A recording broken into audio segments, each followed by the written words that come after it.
It didn't surprise me at all. I thought I had rounds 3, 4, and 5. Started out a little slow in the first 2 rounds, but those rounds still felt like toss-up rounds. But, he's the champion, so I know I had to go out there and take it from him. But, I'm very grateful for bringing out Donald Trump tonight, the most famous person on the planet. He's done so much for my career. I'm thankful for the man he is, and I'm thankful for what's to come. I'm going to be on the campaign trail with him. I want to help him get reelected. I want to make sure that there's no more rigged elections here in America. After losing to Leon Edwards, Colby Covington did what he does best. Pandered. How many, let me see, you guys Colby fans in here? Give me a show of hands. You guys, let me give you some facts on Colby. Colby is an utter piece of shit. What do you know about facts? You can't even read, I'm bro. gonna explain to Colby what Colby is. If you know Colby on a personal level, he over everybody he knows. And I take Colby as a personal insult to me, because the Trumpsters, the Republicans, you guys are my people, the blue-collar workers, you guys are my people. And you have a like Colby coming in here and taking up the banner. He don't give a about you. The UFC's middleweight champion, Sean Strickland, called him out. I could sit here all day and make excuses. I could have zigged when I should have zagged. I could have, it was a timing thing because I was off, but that's not the cloth. That's not the cloth that I was cut from. So I'm not going to make excuses. But, the judges have never favored me. They hate me because I support Trump, and, everybody hates Trump in this building. So. Ah, yes, Colby. Because the UFC is notoriously anti-MAGA. Strickland would have more to say. And him making fun of Leon's dad, that is the biggest move you can do. That is the biggest move to do. Leon's mom, dad, bad guy, good guy, doesn't matter. He raised the boy. She raised the boy to be a man, to win a title, to be a good man. And a real American would applaud him for that. They wouldn't tear him down for that. So just so you know, Colby is a fake, and if he was standing here right next to me, the only thing he would do is call 911, because he is the definition of a.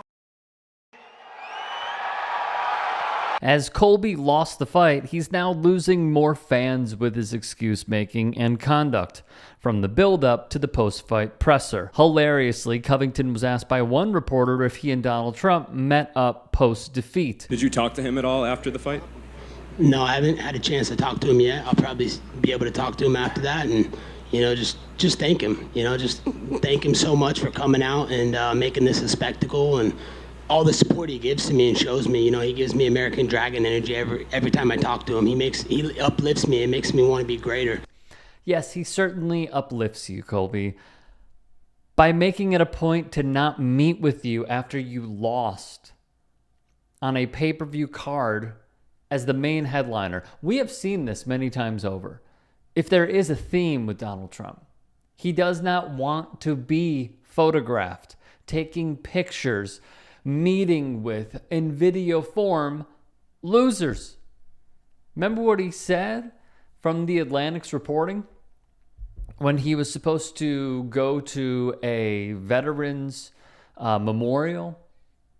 He said, I don't want to go. They're dead. They're suckers and losers. He didn't want to meet for the incoming administration with Joe Biden. However you feel about it, doesn't matter. The current president, which is just meh. And he didn't want to be photographed because that would show him being a loser. What I find incredibly odd about all of this is the crowd that is staunchly MAGA. This is the crowd that wants you to separate sports and politics, but there are a few exemptions. One of those is Donald Trump sitting cage side. The other is Live Golf serving as the newest, at the time, Trump rally.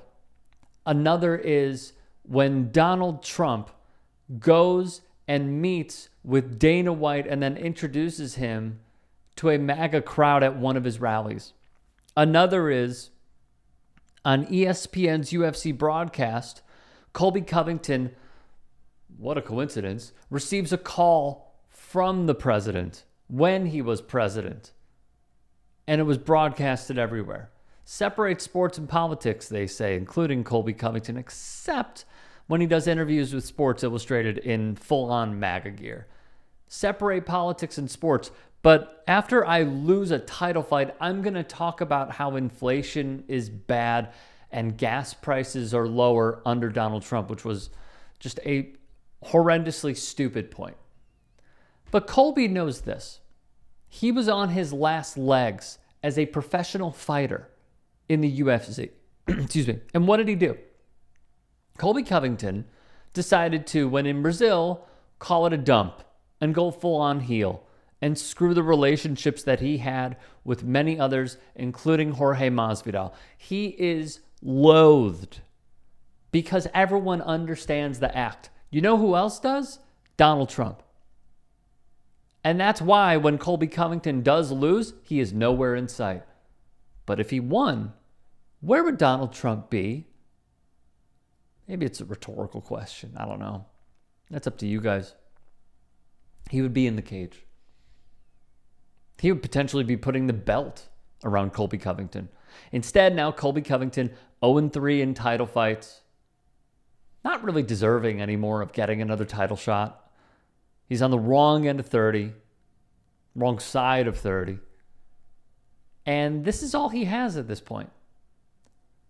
He could say that I'm not making excuses, and then he gives ring rust, and the refs are against him because he supports Donald Trump. He knows where his bread is buttered. He also knows this is the only lifeline he has. He was drowning in the ocean.